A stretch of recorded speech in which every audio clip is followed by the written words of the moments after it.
Hello, how are we all doing? Good evening and welcome back to the League 2 Hour with myself and my good friend who's back on X. That's the breaking news this weekend. Yes. More important than the fact that we've got a double game week to get through, it's great to have Lee back on that social media platform. I know he doesn't exactly like them at the moment, but he realises, like most of us, that it serves a purpose. How are you, mate? You good? Yeah, very good, mate. Yes, I come to my senses and saw the light after you nagging me constantly for probably 5 days solid. Encouraging, I No, prefer to uh, call it. Wife yeah, nag, I encourage. yeah.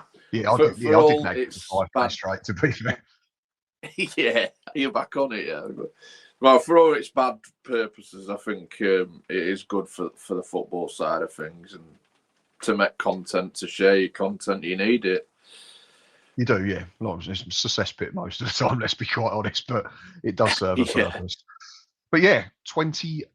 I was going to say 24, 23 games to get through because one kicks off at 8 o'clock tonight, just as we blow full time, which is MK Dons against Walsall. But yeah, loads to get through. So we're just going to do sort of a vidi printer style this weekend for everyone because we got lots of games to feature. But as always, evening to everybody. Let's have a look at some comments first and see who we've got with us. Got Simon back in the chat. Evening, Simon. Good evening, gents, and everyone viewing. I'm not talking to Simon. Any Oldham fans? I Just had a interesting comment. feeling I'm not you'd say. talking to It's going to be hundreds of them tonight, aren't there? Bloody hundreds of them. Me and Nick could be Yeah, miserable Dom's together. got to Evening, be Nick. in it today. You'd think so, wouldn't you? Evening, lads. Looking forward to another hour of League Two chat. Evening, Nick. Good to see you on Saturday, and thank you for looking after me at full time. uh, James Marland, Oldham are back. Oldham are back. Hello, hello. Yeah, move on swiftly. Evening, James. I'm only joking. Uh, who else we got? Who else we got? Troy's back in the chat. Regular viewer now. Evening, Troy. Evening, Matt and Lee. Hope you're all good. Yeah, very well, mate. Just about got over Saturday afternoon. Simon's talking about Oldham again. Brilliant stuff. Chris the Butcher says Fondop took his goal well. Do you want to do this one on your own tonight, mate? Oh dear, it's just Oldham every other comment. Weeks' football finds. Evening, mate. Hope you're good. Yeah, if we can help Weeks' football finds out. He's put a post up on Instagram and on X. He's trying to find the main football anthem slash song, which me and Lee have both retweeted for every football club, I think in the 72 or the 92. So if you can find Weeks' football finds on X, go and help him out. Oldham have probably got a few extra after the weekend. Oldham, yeah, another comment. Brilliant. Evening. Evening to Andy. I've not prepped Andy everyone Walsh up. I footy promise. travels. It's you were drumming up business, weren't you, with the thumbnail as well? Like I said this morning when I texted you back, I thought we were friends, but it is what it is. It is what it is. Andy Walsh football I had to drop travel that in says, there. "Evening. Is this another vlogger? Welcome to the channel, mate. If you've got a YouTube channel and stuff like that, just stick your details in here. I'm assuming it's just what we find the name as, and yeah, we'll check that one out as well. We do like a ground hop. The Abandoned Hunter, which is Smithy by his trade name. Evening, gents, and now I'm off to the Bezza. All the best, Smith. Oh, of course, yeah. Have a good night, mate. Off to the Bescott to watch Walsall in action. Enjoy. Mike Gammon says, welcome back to the cesspool of Exley. Correct. Andy is a Salford City fan, still getting over injury time goal resulting in another defeat. At least he was in it till injury time, mate. We were done and dusted after 19 minutes, so... Dale is back. Dale's the Notts County fan. Evening all. Tranmere are the worst team I've seen at Meadow Lane this season. Oh yeah, big win to talk about for Notts County in the week as they at the weekend they bounced back from a setback in the week. Oh, for goodness sake, Simon! If you're not talking about Oldham, you're now talking about Joe Quigley as well. I'll give up. I'm going. See the team who Noel Quinn scored again, 2 goals and an assist in 3 games. Yeah, I don't know why anyone watches. We don't know what we're talking about at all, do we, Lee? Ian Fiocco, up the ticks. Evening, gents. Brilliant. Have you literally invited every single Oldham fan? Have you just like streamed like an Oldham WhatsApp group, sent them the stream, mate?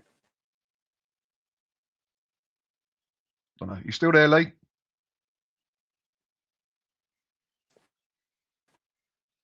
Right, we're not sure if Lee's signal's actually working at the moment. Simon Bradshaw, I can't believe the game on Saturday, but credit to Matty Hudson. Made a ridiculous save at 2-0 when he was going the wrong way. But yeah, we didn't deserve anything out of the game. What else we got? We've got, hey lads, don't worry, you're not alone in terms of getting stuffed. We Barnet turned in our second worst performance of the season. Yeah, big win for Colchester in that one. Right, let's get into the weekend, midweek fixtures first. Then there was games on Tuesday and Wednesday of last week. So let's have a look at a few of them, and then we will do. Oh, he's back. Hello, he's moving again. Yeah, it's been because I've gone. Sounds like it's back hamstring again. Mike says, broadband bill, Wi-Fi again, Lee. Yeah, we're struggling here, aren't we? Struggling like Gills. Liam says, hello, Matt and Lee. What was that goal for Gillingham? What was that for Gillingham? Absolutely poor. Yeah, that's a polite way to put it. Should always advise Lee to buy a better router as well, yeah.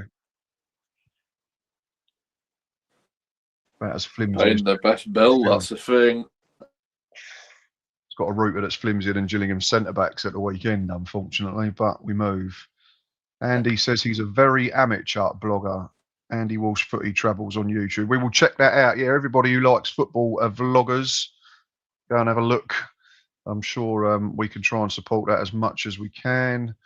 Right, mate, last Tuesday, first game was Barnet 1, Swindon 2. A goal by Adam Senior for the Bees was then cancelled out by Ollie Clark's double on 50 and 63 minutes to pick up a decent win on the road for Ian Holloway's men.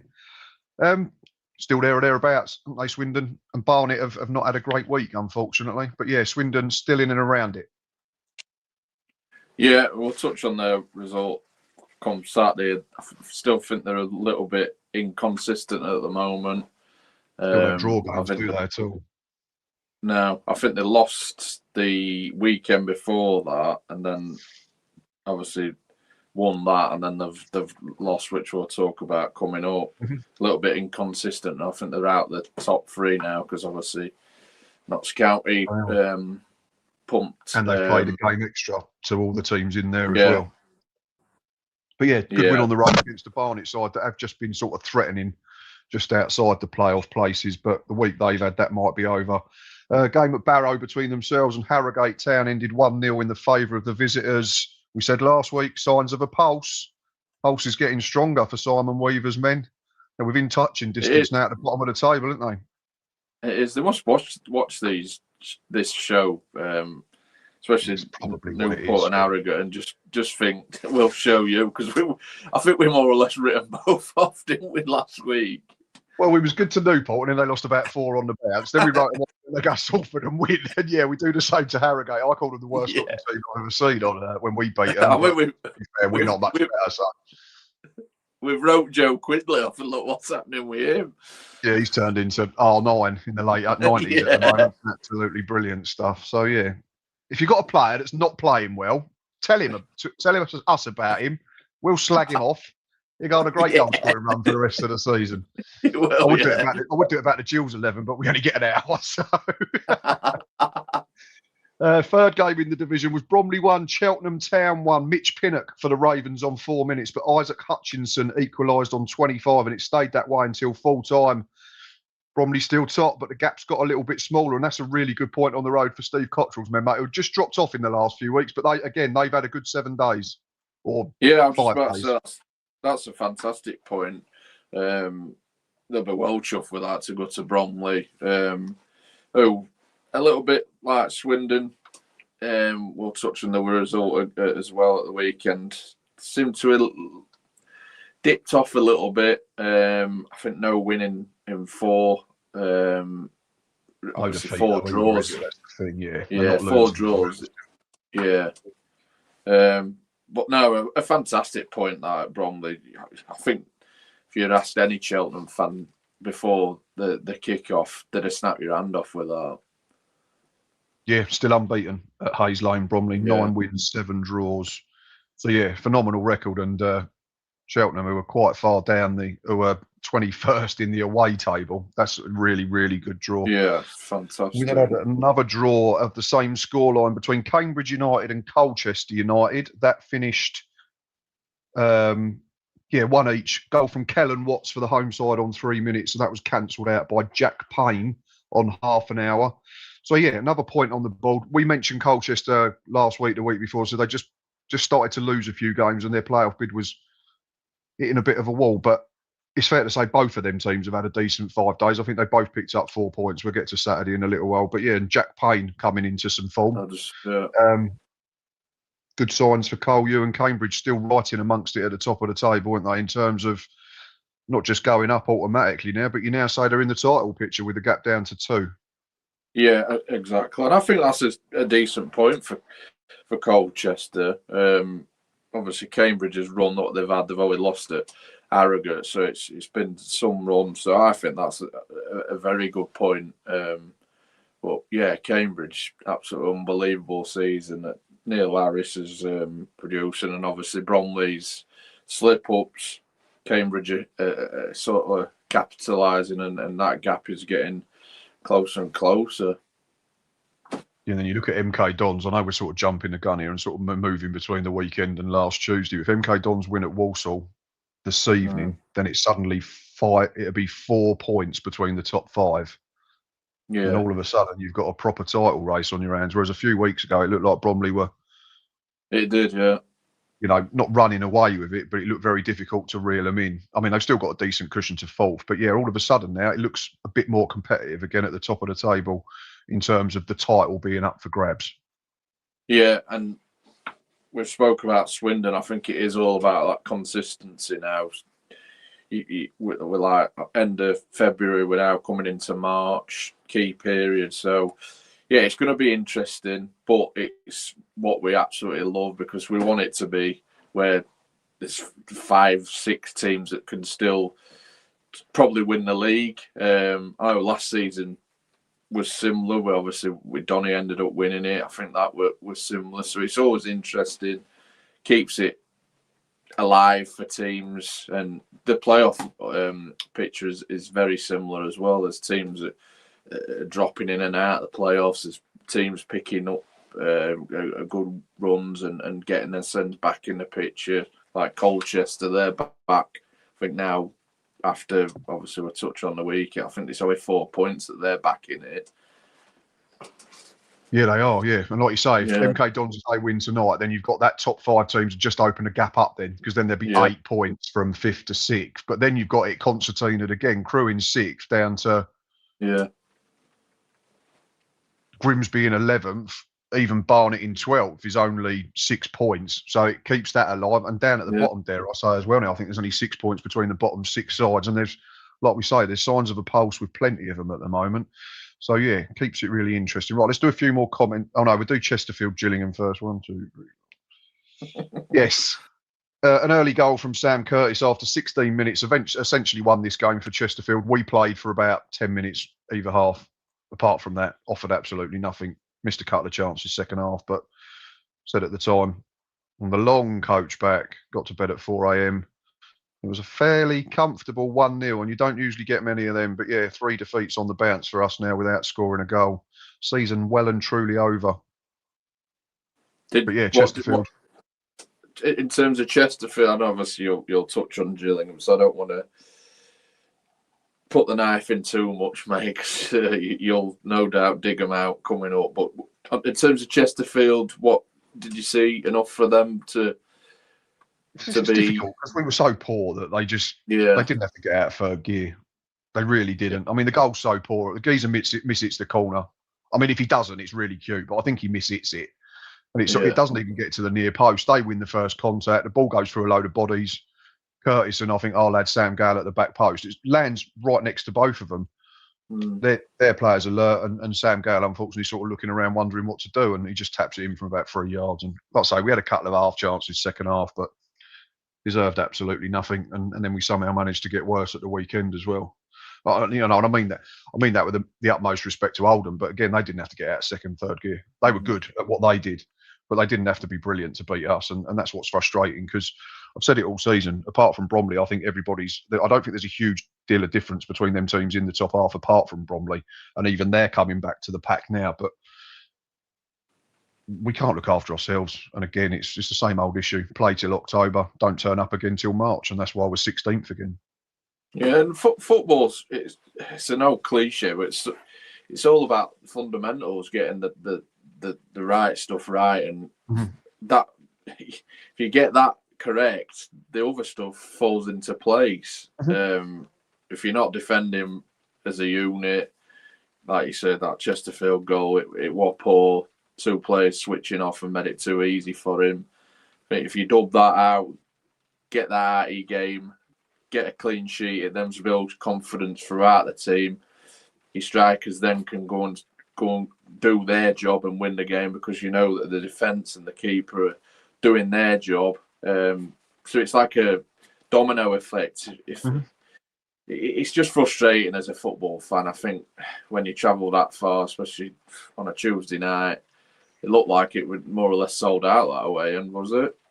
I think it was just under 300, which for a Tuesday that far, it was absolutely bitter as well. It was horrible. It was freezing cold. Highlight of the night was the food. So anyone who goes to Chesterfield, if you find the Fat Pig barbecue van outside, they are on Instagram. Absolutely outstanding football scran. Yeah, me and Ava had the skin-on loaded fries. Ava had chicken thigh with garlic mayo, cheese, and pickled red onion, and I had pulled pork, jalapenos, barbecue sauce, and cheese, and it was outstanding. And there was another one, beef brisket as well. And if you was feeling ridiculously hungry, they did a mixture of all 3 for 15 quid, and it was superb. So yeah, big shout out to Fat Pig Barbecue. Outstanding football food.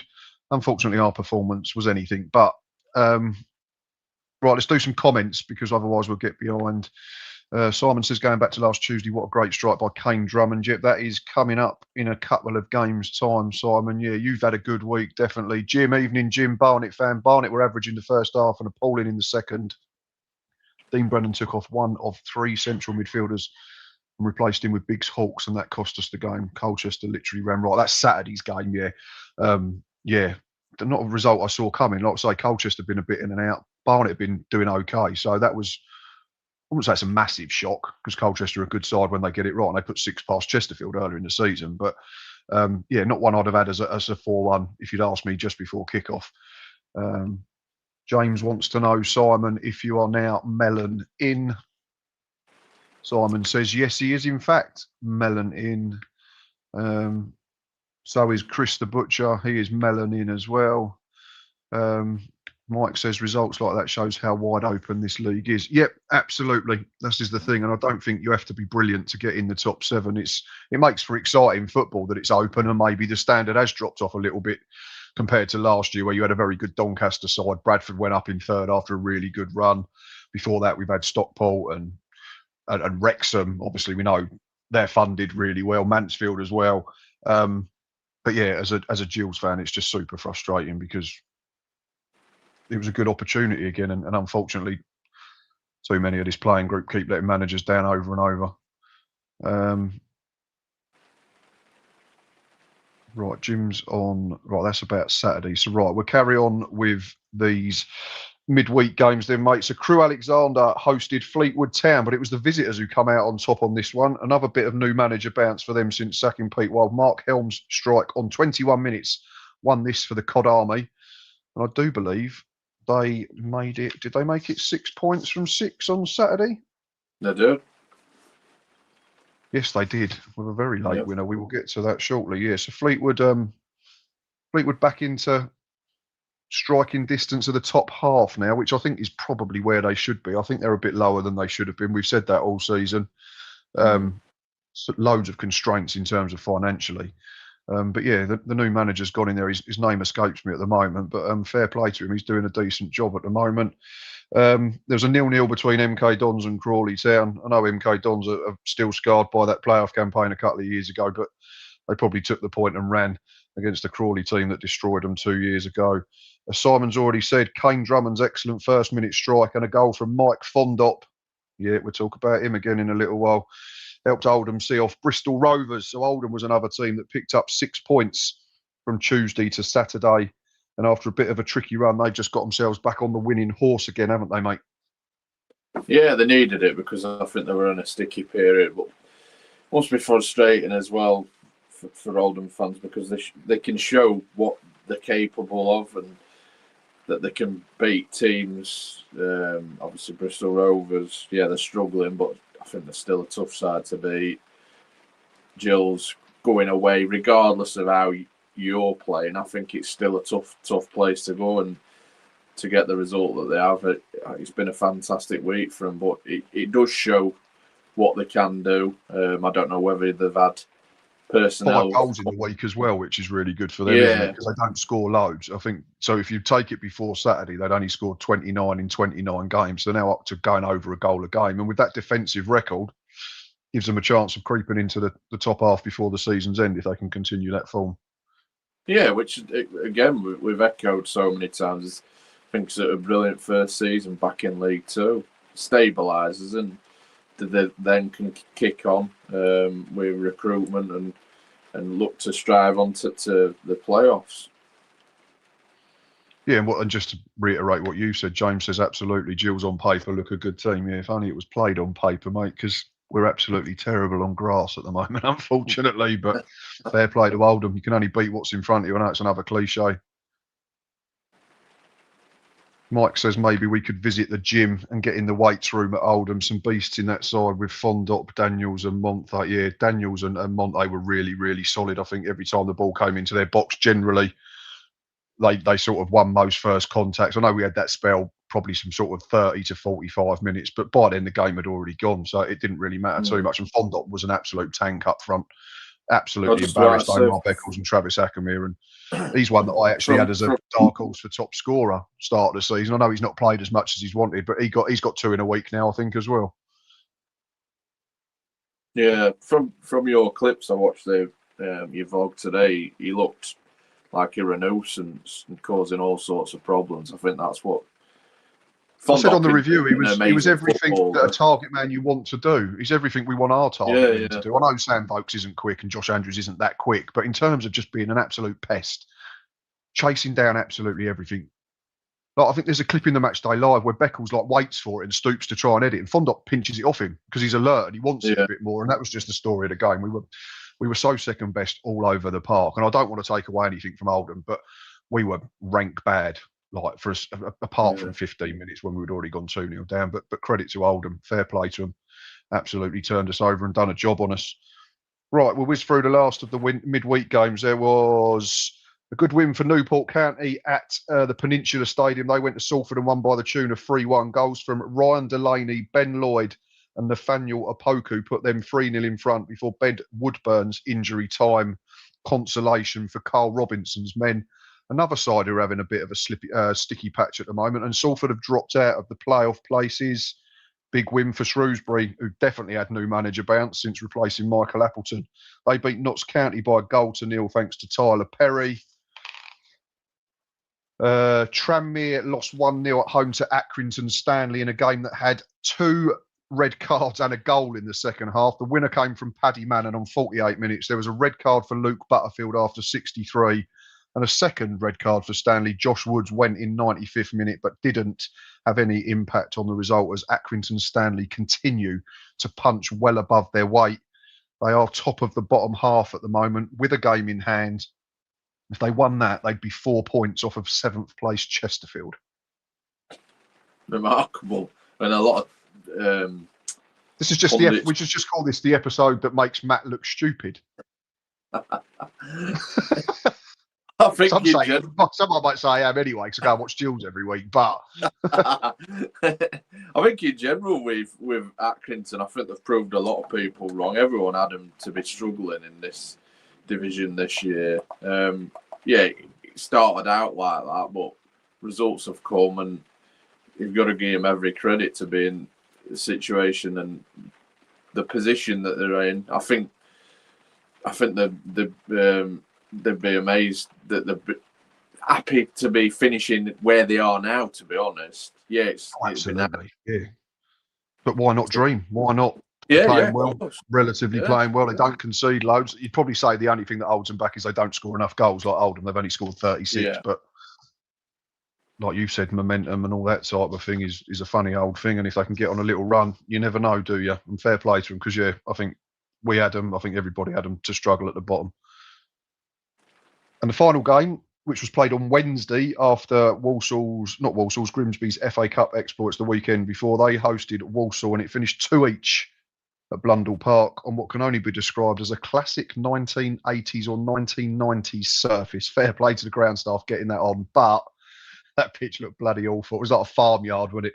Andy Cook at the double, though, 50 and 68 minutes, but there were goals for Walsall from Priestley Farquharson and Aaron Presley in between a Miles Roberts red card as Matt Sadler's men picked up a good point on the road despite playing a half with 10 men. Point probably no good to either side there, was it, mate? No. But then on reflection, obviously two teams that are striving for it. So it was a tough game for both sides. Grimsby did pick up. He seems to have stuttered again of late. And then Walsall, I think, Walsall, I just bang up against it again, aren't they? Dropped to 9th now, haven't they? I know they've got a couple of games in hand over some of those above them, but the form's gone right the other way again, hasn't it? So, but then the result tonight, if they can go and beat MK Dons tonight, they get back on it, and then it might ignite them again. But yeah, I was just about to say tonight's massive. If you had a fiver spare to put on them, saying yes or no to getting in the playoffs, are we still staying no? I'd say no. Congratulations on 3 points tonight, then, Walsall. Here we go. It starts again. Sorry, MK Dons, have just ruined your evening. Sorry, someone else reminded me that Timu Quinn scored at the weekend. Yes, that's going to actually be his name now. When someone says Joe Quigley, I won't have a clue who it is. Timu Quinn sounds like a really bad Marvel character. Yeah. Oh dear. Mike says he was more than a nuisance. He manhandled our boys but yeah, he did. Absolutely dominated them. I said on the I used the headline for the match day review. Was it bullied, beaten, and maybe broken? Yeah, he absolutely destroyed us, in fairness to me. I probably did him a disservice when I said he was a nuisance. James is making me feel a little better. He says he had Accrington to go down. So, yeah, thank you, James, for making me feel a little bit better. Right, shall we move on to Saturday? Over 30 if you're watching in the chat now, which is absolutely brilliant. You know what to do. You know the drill. We don't have to say it, but we will say it. Please press like. Please press subscribe if you're new to both channels, myself and Around the Grounds. Lee, incredible content. I say this every week, up and down the country. EFL, non-league. Still need to watch his latest £20 challenge. Going to have a look at that either tonight or tomorrow because I love them episodes. Yeah. Full programme Saturday. Not a full programme. We've already said that. 11 games Saturday to get through, mate. And we start off with a crazy game at Highbury between Fleetwood and Barrow, which finished 3-2 in favour of the home side. Barrow were 2-0 up in this. Josh Gordon penalty after 12 minutes and a Noel Canavan strike after 34 had Dino Marmia's team in full control, but Fleetwood came roaring back second half. Asapa Osong, Crispin McLean and a Will Stanway own goal on 94 minutes turned the game around as Fleetwood came from behind to win 3-2. Crispin McLean, that's got to be one of the most middle-class football names I've ever seen. Crispin? Is that how's it spelled? Crispin as in crisp? Crispin. Crispin. Crispin, you've overdone your chips. Yeah. There's Which too is much quite regular on my chips. They're all right if they're crisping. It's when they go hollow, that's when you've got problems. But yeah, remarkable turnaround for Fleetwood. And a 6-point week for them. Yeah, unbelievable. Like, obviously, to go 2 down. And yeah, he's getting a bit of a reaction and a bit of a kick out of him. We've said on Fleetwood, I think it's been a frustrating season for them. I think they had aspirations to be in and around that playoffs. I don't think they'd have probably said a top 3. I think playoffs would have been the goal this season. So to be obviously struggling and being down in that lower half of the table, it'd have been frustrating. But yeah, results have come in, and yeah, they seem to be showing a little bit of signs of life. Like you said, two good results. It always shows good character in your players as well when they do go 2 down, that they're showing fight and coming back to get a win as well. Exactly that, yeah. And like you say, they're certainly playing for the new manager, so fair play to them. And gets them up to 14th again now. And like we said with Accrington and Oldham within striking distance of the top half again. Swindon and Crewe, teams that had played in the week. Swindon had won in the week, Crewe had lost. But yeah, it was Crewe who picked up 3 points in this one. Goals from Mattis Holicek in first half injury time and Josh March just after 50 minutes saw them go 2-0 up. But Michael Olakigbe, this is one of yours. Michael Olakigbe pulled one back on 64 minutes to Ian Holloway. I am glad you've got that. It proved to be no more than a consolation in the end as Crewe continue to stay in the playoff places, but still a gap of 8 points, like we said, to Swindon in fourth. So still a bit to do if they want to get on the coattails of them top 3. But yeah, big win for Crewe after a setback in the week when they lost at home to Fleetwood. Yeah, 100%. It's always about how you bounce back. We just spoke about Swindon. That inconsistency obviously pushes them out of the top 3. Loss, win, loss. A little bit frustration, obviously, with Cambridge and Notts County going really, really well. You don't want to be in the playoffs, especially when you've been in that top 3 for so long. But yeah, credit to Crewe. It's a fantastic win on the road, and I think their aim is just to secure that playoff spot. I don't think they'll be bothered where they're finishing in that playoff positioning. I think it's all about getting in it, and at the moment they are in it, and they've just got to keep winning football games and getting them playoffs. That's it, because you know once you're in there, you're going to play a good side. That's why they're in the playoffs. So you're not going to be playing a poor side, are you? So I don't think it matters. The only advantage you can get in certain scenarios is if whether you get home leg first or. But I'm always of the thing you play. I'd always prefer to be away first up. I don't know about you. If I was a manager, I'd want to go away first leg. You can stay in the tie and then bring it back to your place. I think that's probably. Yeah, I've seen Gills getting 3 playoff campaigns and they've been away in the first leg every single time, and they've got to Wembley on 3 occasions out of 3. Yeah, especially if you can even go away and in that first leg, just say you get beat 1-0, it's still something that you can go back home and obviously get the place rocking. Because 9 times out of 10, it's going to be on a night. It's always that special atmosphere. So yeah, I personally always want to be at home second leg, because it's if you know what you've got to do, don't you? You just know what you've got to do. It's a one-off tie, then you just know what the job is. And if you say you're at home on the first leg and you don't take a bigger lead, it then becomes even more nerve-wracking. It's just an absolute nightmare. I remember when we did get into the playoff final Wednesday, we beat Brighton, but my God, I had to go for walks. Watching on telly, I just couldn't cope because they were just absolutely bombarding us. Eventually got it over the line. Playoffs are great if you can guarantee that you go up, but apart from that, they just make you feel sick, don't they? In other news, that 2005 Argentina away shirt I see on the wall. It is, mate, yeah.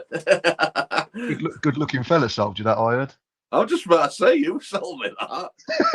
I was building it up and you just ruined it. I've got to cheer myself up tonight. I've been battered from pillar to post. Very nice, that. Yeah, right, we'll do a couple more comments. What we got? Her father didn't like me, says the wheels fell off at Barrow. Yeah, very much so. No team should be throwing a 2-0 lead away. Great if you're the one that comes back from behind to win, but can't be fun if you're 2-0 up in half hour and get beat.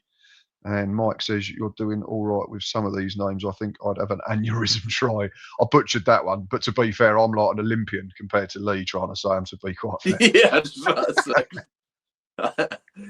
Someone's obviously sent a message about him. Thanks, mate. Michael Olakigbe. There we go. Hey. He's on loan at Swindon from Brentford. Apparently, his mother runs the pro football academy in the area he grew up in. There you go. There's a little side note. We do like a little side story. Michael Olakigbe. There we go. Michael Olakigbe. Bosh. It's a tongue. It's Michael Olakigbe. It's the Michael that does you as well. Yeah, it don't really go with the surname, does it? No. I mean, it's his name. Exactly, yeah, exactly. It's a great name. Call him what you like if you score him regularly and all, can't you? So, right, where did we get to? Accrington Stanley, we've been bigging them up, but they went down by 2-0 at the Wham Stadium as Shrewsbury continued their recent revival with a 2-0 win. Ian Morgan on 1 minute and Luca Hall on 48 saw the Salop win by 2-0. And yeah, they are certainly picking up. Now they're up to 18th now, Lee. Shrewsbury, some 9 points away from the bottom two, which I think a few weeks ago under Appleton, we had them as in banging trouble. Yeah, it looked really grim for them. I know. They've won 4 on the bounce. Blimey, I didn't realise it was that good. Yeah, 4 on the spin. They've won Accrington, Notts County, Swindon and Barrow.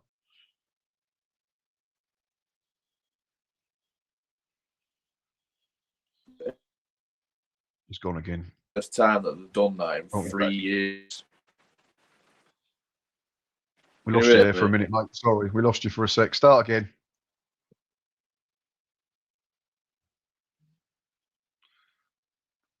No, we've lost him there. So we'll carry on. There was a big win for Bristol Rovers as Steve Evans' side picked up 3 points in their battle against a drop. Goals from Kofi Barmer, Joe Quigley and Yusuf Hakamruk. There's another one. They're trying to kill us tonight on here.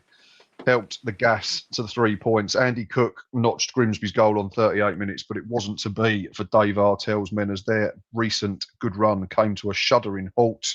Yeah, Bristol Rovers picking up a little bit. They're up to 20th, and the gap to the bottom two is now 4 points. Are you back again? Back again. I've put a quick. You left me again. You left me alone again with another horrible name. I had to say Yusuf Hakamruk. That's probably why I did one. saw it and thought, right, I'll turn the mic on. Absolutely brilliant. Thanks, mate. Yes, so we spoke Shrewsbury. I'll Shrewsbury before they... Yeah, I'll go on Shrewsbury. Their 4 wins in a row is the first time they've done it in 3 years. Fair play to them, because they've become a football club that's just used to losing football matches. Yeah, so they've got real daylight now. They should have enough to be safe, I think. God, can you imagine if they finish above Gills? That'd be be unbearable. Can you imagine how many Gareth Ainsworth gifts I'll get sent? Oh my God, yeah, I forgot about that. I was wondering where you were going with that, but yeah, I totally forgot about that. Oh my. Right, we've done Bristol Rovers Grimsby. Then there was also another mad 3-2 game at Wadden Road. Cheltenham versus Salford City. Salford took the lead after 6 minutes thanks to George Grant. There was then a red card for Luke Garbutt on 48 minutes with his side still leading. Isaac Hutchinson drew Cheltenham level from the penalty spot on 51 minutes. 10-man Salford then took the lead through Zach Orr on 76. But goals from Harry Ashford and George Miller on 84 and 96 minutes respectively saw Steve Cotterill's men turn it around in the final few minutes of the game to win 3-2. And they're up to 35 points as well now. So you'd say they're not too far away from being safe. Whereas Salford picked up no points over this game week. Yeah, Salford are having a real wobble again, aren't they? Seem to do this every single year. Don't they? Yeah, they go really well. I think this is now 3 losses in a row, which is quite worrying. Obviously 4 with a cup as well, but yeah, and then before that really they beat Tranmere and Bristol Rovers, but lost to Chesterfield as well. So yeah, it's 3 in a row. Yeah, 5 from the last 6. Yeah, so it is worrying. Obviously, it seems to happen every year. I thought with Salford they were looking the real deal this year, going really, really well in that top 3 at one period, but just shows, doesn't it? Bad run. Still got games in hand, in fairness to them. They've only played 31, so they do have. They've got 2 games in hand over Chesterfield in 7th and 3 on Crewe in 6th. So, and 3 on Swindon in in fourth. So there is. I know there's quite a big gap there, but yeah, they do still have games in hand. But like we said last week, you're getting to the stage of the season now where you'd rather have points on the board, wouldn't you?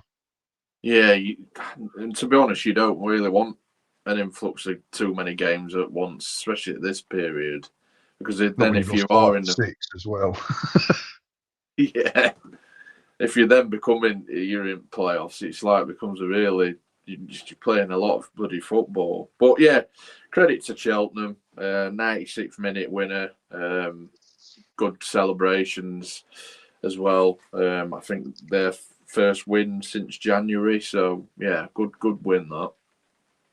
Yeah, they've been struggling, haven't they? They definitely had that sort of pick up when Cotterill came in, and then they've had a tricky run for quite a while.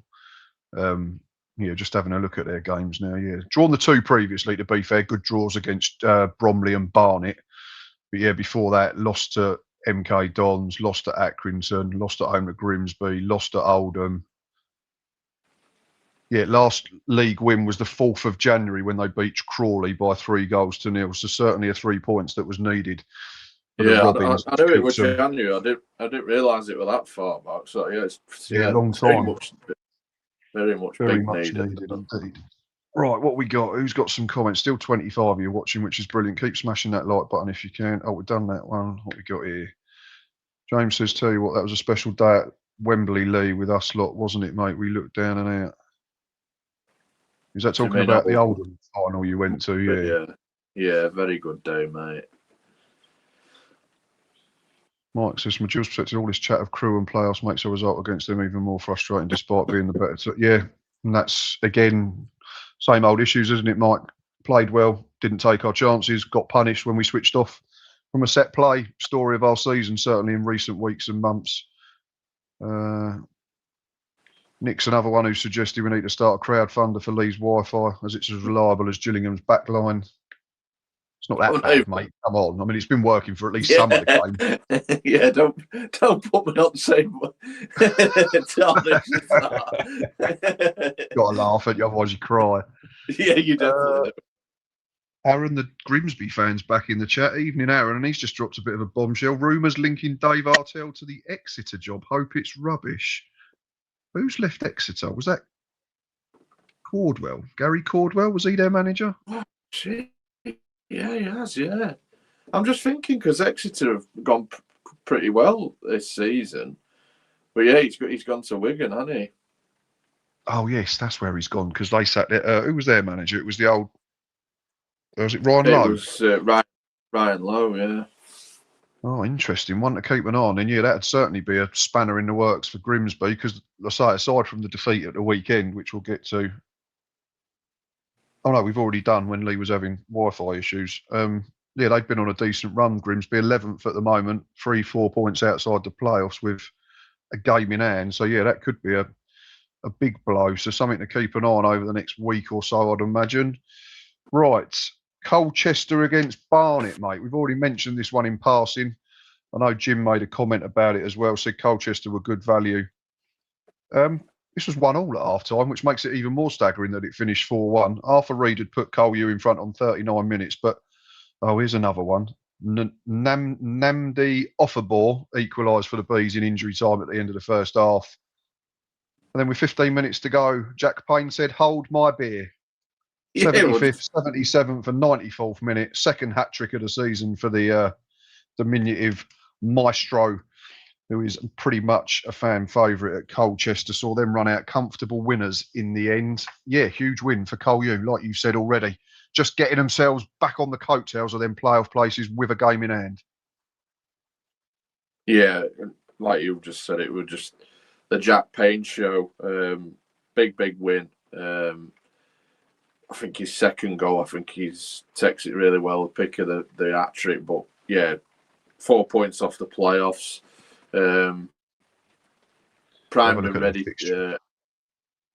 on the coattails. Like I said, 3 of their next 5 are against Salford, Chesterfield and MK Dons, and then they go to Bromley, and then they're at home to Walsall. Their next 7, I'm not saying tells you where they end up, but yeah, could certainly go a long way to defining where their season goes, yeah. It's not Salford at bad home though, this is it? weekend. To be playing those teams in around you. You know what you're doing. You're taking points off of them as well as picking up yourself, aren't you? Yeah, they almost become 6-pointers at this stage of the season. Yeah. Well, yeah, that Bromley one could be tasty on the 21st of March if they're right in it, Colchester. Is that at Collier or is that at Bromley? It's at Bromley. So they've got Salford,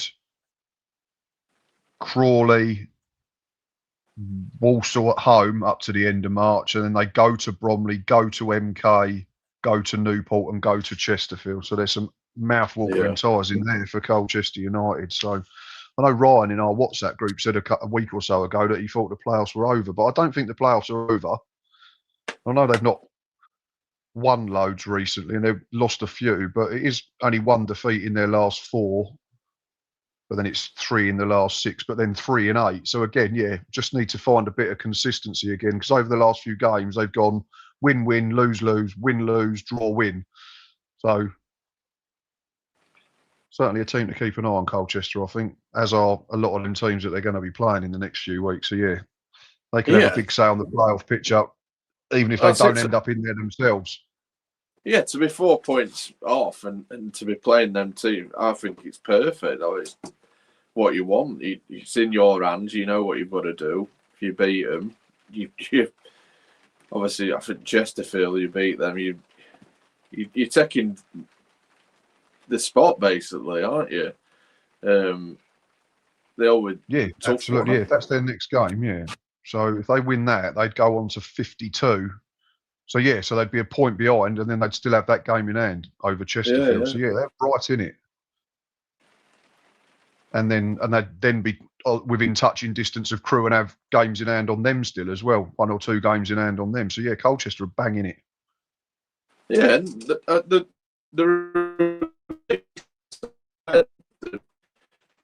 quick going forward, capable of scoring goals, and they're coming into that period now of the season where it is the business end of the season. It's a cliche, but it's true. It's what football fans thrive on and football managers thrive on. You're in a perfect position to have a go at it.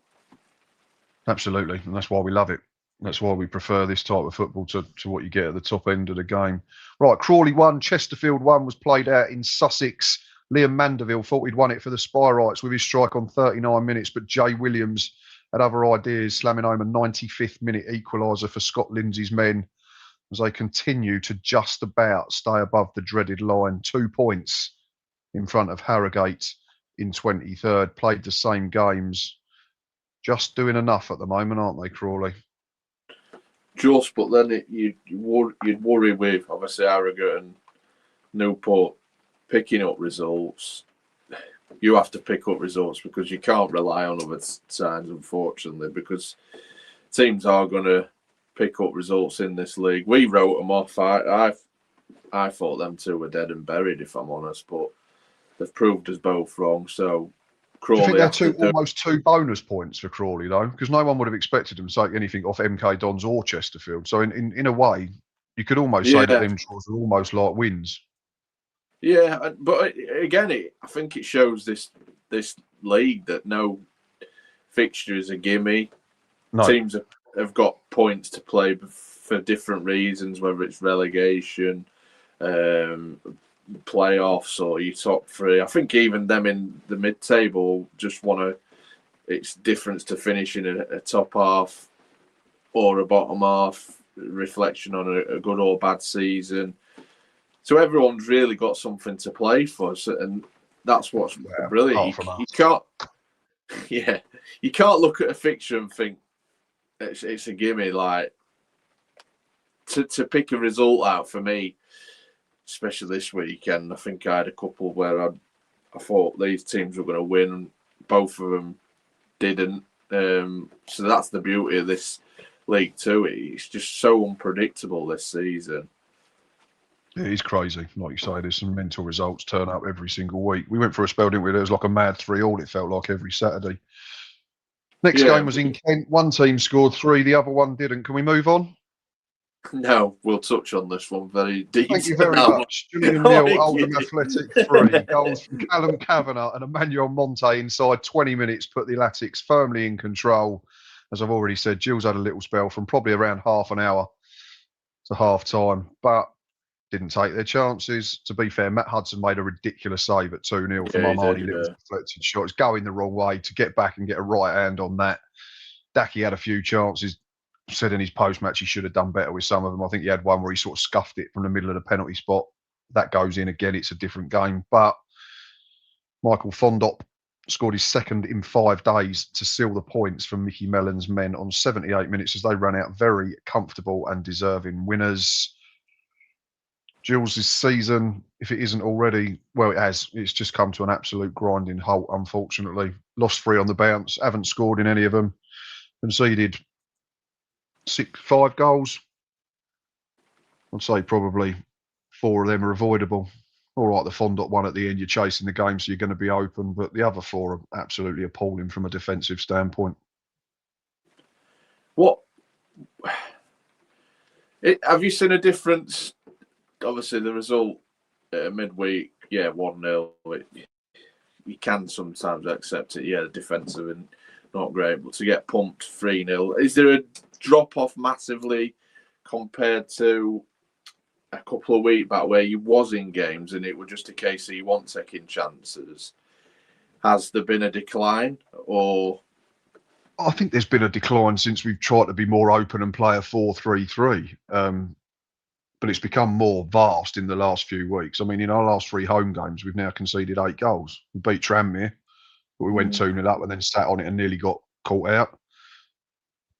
All right, we got scored by Bromley. Bromley at the top of the league. You can swallow that to a degree, but we were ranked for 17 minutes in the first half and conceded 3 times. And then you don't learn. You do the same again. And no disrespect to Oldham, they're not anywhere near Bromley's level. No. But like I said earlier, you can only beat what's in front of you. It's not Oldham's fault that we're absolute crap all the time at the moment. But like I said earlier, it was a comfortable 1-0 for Chesterfield as well. Like they had chances second half to extend the lead. I think they had one flashed across the box. There's a couple of chances. One Morris saved, I think. They got into loads of good areas. We're just a complete recipe for disaster at the moment. We're just not good enough in both penalty areas. We miss chances when we create them. All right, we're creating more, and I think keepers have made good saves against us. And like we said about Hudson on Saturday, if one of them chances goes in for Daki, could be a different game.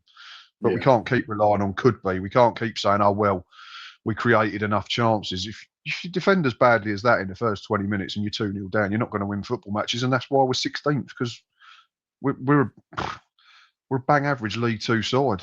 We really are, aside from 1 or 2. The rest. Yeah. And we've got our Gilles in the Pub episode being recorded tomorrow.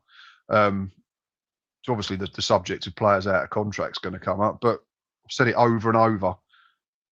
We can't keep sacking managers because so many of this playing group have proven beyond any reasonable doubt now that they just keep chucking gaffers under the bus. We've said it last season, season before, up to October, top of the league, second, playing well. We don't turn up. As soon as it starts getting cold and the clocks go back, we're awful. We'd won 6 out of our first 9. We've won 10 all season, mate. That's where we're at. We've won 4 out of our last 23 games. It's appalling. Yeah. It's relegation form. Yeah, and if you'd not had a decent start to the season, you'd have been banging up against. Bang in trouble. But we can't sack Ainsworth because look what happened this time last year. Ainsworth came in middle of March. Players pick up. We go 9 unbeaten at the end of the season. He falls for it, gives them all new contracts. They've done exactly the same to him as they've done to Bonner. They've done to Arias. They've done to Clements. Just horrible, horrible, vicious cycle that we need to get out of. And I'm so glad that there's so many out of a contract this summer because we've got a great chance. Clean slate. There's very few, not to ruin the show that's coming up later in the week, that I'd renew. And then if Ainsworth gets it wrong next season, it's on no one but Ainsworth. And then he dies on that sword. But there's so many factors at the moment that you can say that's not on him. All right, he maybe shouldn't have fallen for so many and given them contracts, but he did, and that's where we are. But they've let down 3-4 managers now, and it's time for a lot of them to be moved on. Yeah, and I think he'll know that. I think he'll know now the issues, the players that you can really, really trust that are not performing. It's like you say, it's been 3-4 seasons that these players are just doing the same thing. Having a decent little start, getting a contract, and then they're just tossing it off, basically. Exactly, and I don't like questioning players' integrity and whether they're trying, but when you're asking the same questions of plenty of the same group over and over, season after season, no smoke without fire, I don't think. No, 100%. And as an old cliche with a football fan, you can accept losing, just have a go and put effort in. It's when you know for a fact that players are just tossing it off and not performing to the standards. German Jules, I think he summed it up really well. Basically, you're wearing the Gillingham shirt, you're playing for the badge, play like you mean it, and you can clearly see that they're not. Exactly. And Daki mentioned it in his post-match, and he was very good because obviously he's not going to chuck his teammates under the bus. But he said anyone can have a bad day with the ball, but it's unforgivable if you had a bad day without the football, because that means you're just not running, you're not pressing, you're not tackling, you're not doing the basics right. And he said, him included, we've all got to look in the mirror because we let the manager down, we let the fans down. He said, Gills fans don't expect loads. We don't expect pretty football, ticky-tacky stuff, 1,000 passes, score the best goals, score the most goals. We've always been built on a bit of grit, a bit of bloody hard work, and people that, not to what you've said, that play for the badge on the front and not just the name on the back. And we've got too many, I fear, that are playing for the name on the back at the moment. Yeah, fans can accept you're going to lose football matches. You're in the division because you're in the division. If you win every game, you'll be in the Premier League, and we won't be having this conversation. Fans accept that it's part and parcel of football. It's just when players are just not making effort, they're getting paid. I don't know what you're paying them there, but more than us that spend thousands of pounds a season going to watch them. You've just basically said what I was going to say. A lot of them in that stand will give half a chance to do and be in that position that they're in. I know it's easy for us to say it as fans because we pay the money, but just effort. That's all you want as a fan. Effort and look like you love playing for the club. That's right. And if you get beat by a better team, you get beat by a better team. We can all understand that. Like you say, it happens because there's only 3 results possible in every game, and some win, some lose. So anyway, Lee is available for therapy sessions. I think it's £25 an hour that he charges. I'll drop his number into. No, I won't really. I'm only joking. Mate, trust me, the seasons that I have had with my club. Lee's a Sheffield Wednesday fan. Maybe I should give him therapy. You just have to sometimes take a step back and think, things will get better, mate. Trust me. I think we're the 2 fans that there's always next season was made for, I think. Anyway, James wants to know if we can see a surprise package getting into the playoffs. Simon says he thinks if it wasn't for loads of draws, it would be Oldham. Yeah, that's a good shout. They've dropped too many games. Excuse me. I mean, where do we say is a surprise package now? I mean, I think you're only probably going from Accrington upwards. Let me just get this league table up.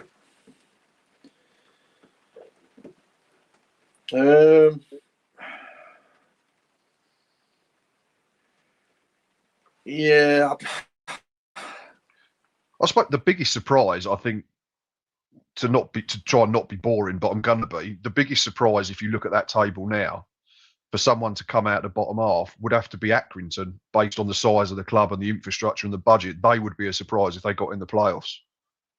But it'd be bloody romantic, and it'd be a big 2 fingers up to a lot of us that have said they're going to go down. So I'm going to say Accrington. Not saying they're definitely going to get in there, but I think that's the best candidate for a surprise package to gate crash the top 7. Yeah, you'd say for that romantic side. Do I see it happening? Possibly not. Maybe not. If he wants a team, I'd put my neck on Accrington, because the others, I think, are talked about in terms of being in that playoff picture. whether it Yeah, be they now have been or all season as well. Yeah, all season. So, I mean, Fleetwood, I can't see them. Obviously, 44, that is a tall order. So, yeah, Accrington, I think, would be it'd be the story because, like I said, I know I didn't do my predictions, but I would have had them in that bottom to be relegated this season.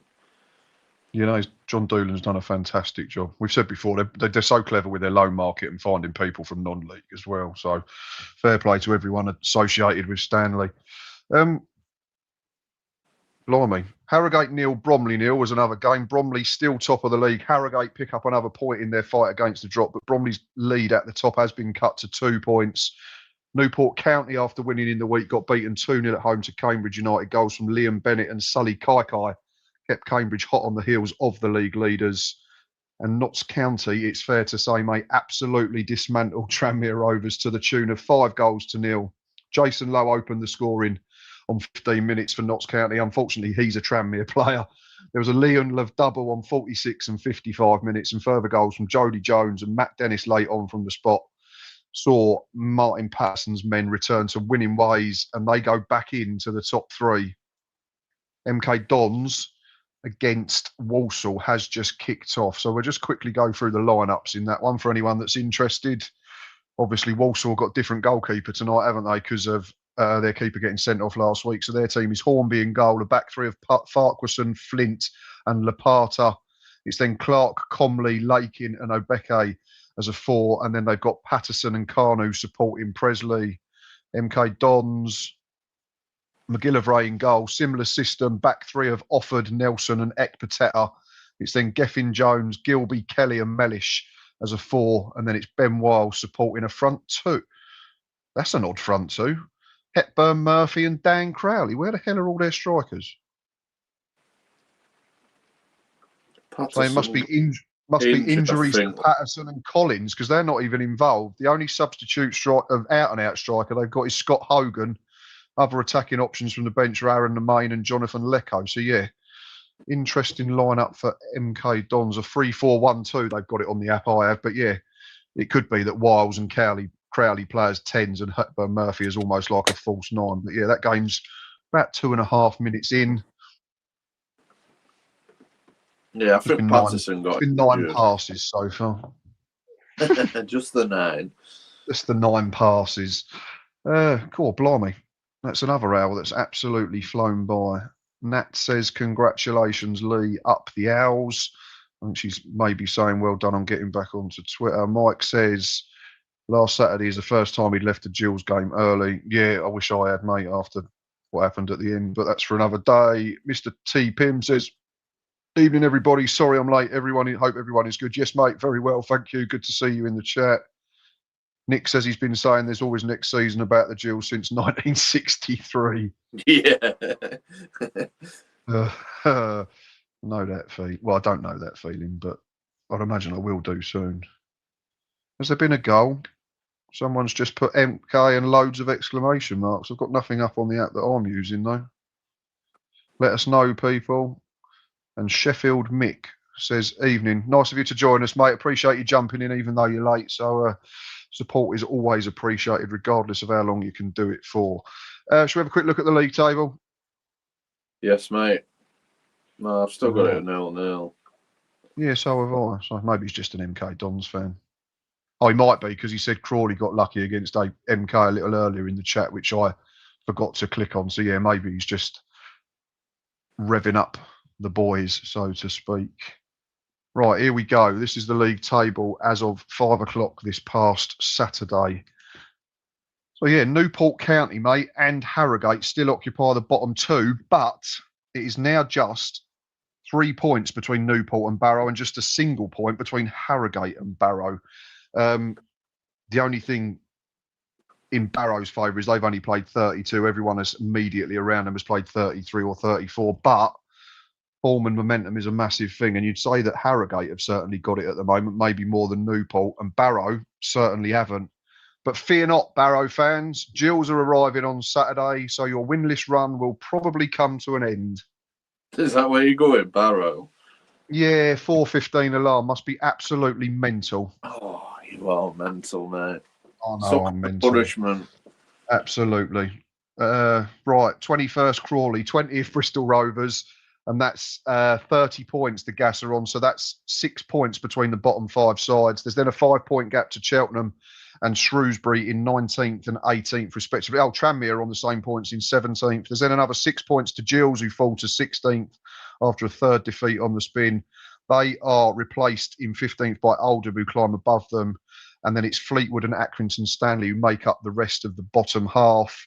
We then go into the top 12, and it goes Barnet, Grimsby Town, Colchester, Walsall, and Salford from 12th up to 8th. Playoff places are currently occupied between by Chesterfield, Crewe Alex, MK Dons, and Swindon. But don't forget that Walsall and MK Dons are currently playing at the moment. And the top 3 is Notts County in third on 61 points from 33 games. Cambridge on 63 from the same. And Bromley still top the pile with 65 points from their 33 games. Right, we've done surprise playoff potential. Who goes down if one of or both Accrington and Newport get out of it? Just quickly in the last minute or so. What do we think, mate? Barrow. So now we've said that, they're definitely beating us at the weekend. Cheers, mate. Yeah. Sorry, mate. Yeah, I can't disagree, but yeah, it's weird, isn't it? Because Bristol Rovers at the moment are sort of doing what Swindon do, but to a lesser degree. They sort of lose 2, but then win a game to pull themselves away. Are we saying it's that bottom 5 now? It's 2 from that bottom 5. Cheltenham and upwards are safe. I mean, we'd say it, yeah, but a couple of weeks it could change. I mean, we were looking at the league table with Newport and Harrogate. They were looking like they were caught adrift. Now they're right back on the tails. It's weird. It's the unpredictability. I mean, you get a bad run of 3 or 4, you're right in the mire.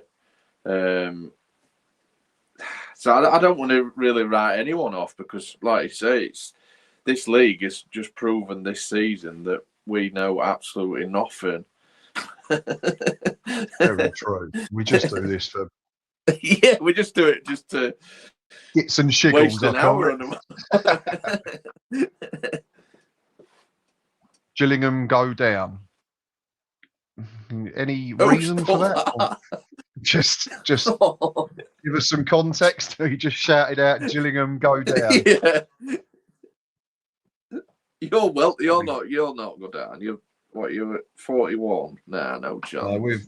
I think Reese from German Gills said if we win 1-0 on Saturday, we're the very definition of mid-table nothingness, because we'd have played 33, won 11, drawn 11, lost 11, scored 41, conceded 41. We are the most vanilla team in the division at the moment, I think, unfortunately. Which is great if you've just come up and you're trying to consolidate, but when you're trying to improve on last season's 17th place finish, it's not great. I think we're done, mate. Loads of people got involved tonight, which we always appreciate. Over 30 of you have been consistently watching, so thanks for all the support. Like we always say, never goes unnoticed. If you can go and hit like, hit subscribe and all that jazz, it is greatly appreciated. Go and follow Lee's new X account. It is at A Grounds with 3 S's at the end. Yeah, he's already picked up, I think, about 1,100 followers since the weekend. So go and add some more to that count for him. He's trying to get back up to where he was originally. Won't happen immediately. Great start for him. If you follow the other one, just unfollow it and block it because they're still tweeting waffle about it. Yeah. If you can find the original one, obviously tweet, block, mute, all that type of thing, report, that'd be brilliant. Because it's not fair on people that use it properly. Yes, loads of action. We will be back next Monday for another full programme in the best division in England. But as always, he has been Lee, I've been Matt, and this has been the League 2 Hour.